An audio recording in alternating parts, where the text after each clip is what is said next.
Hello friends, ಹೇಗಿದ್ದೀರಾ ಎಲ್ಲರೂ? ಮಕ್ಕಳಿಗೆ ಈಸಿಯಾಗಿ ಇನ್ಸ್ಟಂಟ್ ಅವಲಕ್ಕಿ ದೋಸೆ ಮಾಡೋದು ಹೇಗೆ ಅಂತ ಹೇಳ್ತಿದ್ದೀನಿ. 1 ಕಪ್ ಅವಲಕ್ಕಿಗೆ ಅರ್ಧ ಕಪ್ ಸೂಜಿ ರವೆ, ಅರ್ಧ ಕಪ್ ಮೊಸರು ಹಾಕಿ ಎಲ್ಲ ಸ್ವಲ್ಪ ನೆನೆಯಷ್ಟು ನೀರು ಹಾಕಿ ಕಲಸಿಟ್ಬಿಡಿ ಒಂದು 10 ನಿಮಿಷ.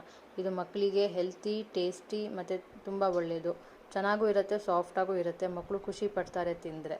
ಸೊ ಹಾಗಾಗಿ ನೀವು ಅದನ್ನು 10 ಮಿನಿಟ್ಸ್ ಬಿಟ್ಟ ಮೇಲೆ ಆಮೇಲೆ ನಿಮಗೆ 10 ನಿಮಿಷದಲ್ಲಿ ನಿಮಗೆ ಸಾಫ್ಟ್ ಆಗುತ್ತೆ. ಅದನ್ನು ನೀವು ಒಂದು ಮಿಕ್ಸಿ ಜಾರಿಗೆ ಹಾಕ್ಕೊಂಡು ಸ್ವಲ್ಪ ನೀರು ಹಾಕ್ಕೊಂಡು ನುಣ್ಣಗೆ ದೋಸೆ ಹದಕ್ಕೆ ರುಬ್ಕೊಂಬಿಡಿ.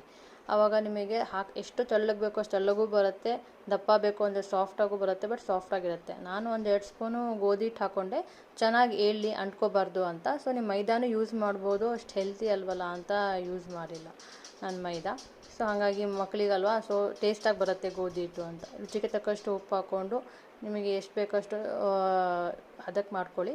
ಆಮೇಲೆ ನಾನು ಸ್ವಲ್ಪ ದಪ್ಪನೇ ಹಾಕಿದೆ, ಬಿಕಾಸ್ ಅವ್ನಿಗೆ ದಪ್ಪ ಇಷ್ಟ ಆಗುತ್ತೆ. ಸ್ವಲ್ಪ ಬನ್ ದೋಸೆ ಅಂತ ತಿಂತಾನೆ, ಸೊ ಬನ್ ದೋಸೆ ಅಂತ ಮಾಡಿದ್ದೆ. ಜೊತೆಗೆ ನಾನು ಮೊಟ್ಟೆ ಗ್ರೇವಿ ಮಾಡಿದ್ದೆ. ಸೊ ದೋಸೆ ಮತ್ತು ಮೊಟ್ಟೆ ಗ್ರೇವಿ ಚೆನ್ನಾಗಿತ್ತು. ನೀವು ಟ್ರೈ ಮಾಡಿ ಹೆಂಗಿತ್ತು ಅಂತ ಹೇಳಿ ಕಮೆಂಟ್ ಮಾಡಿ.